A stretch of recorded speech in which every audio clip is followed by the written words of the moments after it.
আমাদের ফ্যাসিবাদ বিরোধী প্রত্যেকটি রাজনৈতিক দলকে আহ্বান করব,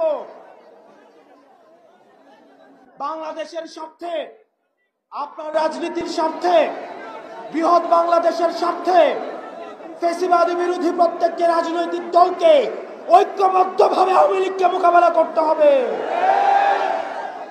একই সাথে একটি গণতান্ত্রিক উত্তরণের জন্য আমরা যে সংস্কার প্রস্তাবগুলো দিয়েছি, এই সংস্কার প্রস্তাবের আশু বাস্তবায়নের মধ্য দিয়ে একটি গ্রহণযোগ্য নির্বাচনের দিকে যেতে হবে।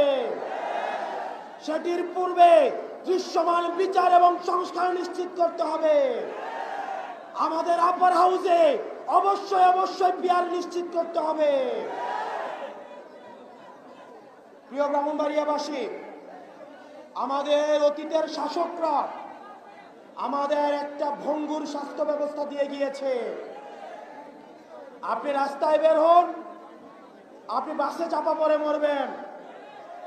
আপনি হসপিটালে যান, চিকিৎসার অভাবে মারা যাবেন। আপনি বিমান দুর্ঘটনায় মারা যাবেন, লঞ্চ দুর্ঘটনায় মারা যাবেন। বাংলাদেশের একটি স্বাভাবিক মৃত্যুর নিশ্চয়তা এই রাষ্ট্র আমাদেরকে দেয় নাই।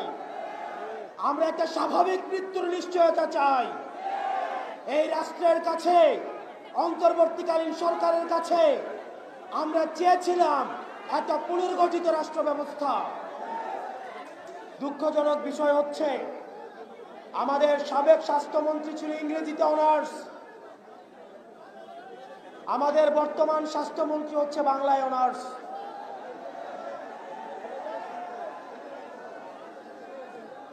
অন্তর্বর্তীকালীন স্বাস্থ্য ব্যবস্থা কোনো ট্রায়াল এন্ড এরর কথা ছিল না।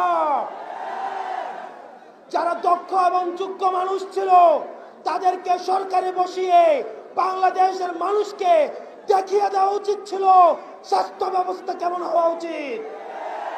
অত্যন্ত পরিতাপের বিষয়, আমরা দেখেছি একটা ভঙ্গুর স্বাস্থ্য ব্যবস্থা, একটা অযোগ্য স্বাস্থ্য উপদেষ্টাকে দিয়ে এই স্বাস্থ্য ব্যবস্থা পরিচালনা করতে।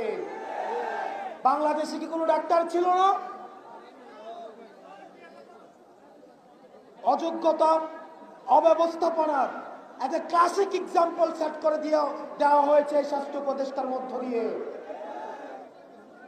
আমরা একটা ভালো শিক্ষা খাত চেয়েছিলাম, একটা ভালো নির্বাচন ব্যবস্থা চেয়েছিলাম, আমরা একটা রাষ্ট্র ব্যবস্থা চেয়েছিলাম।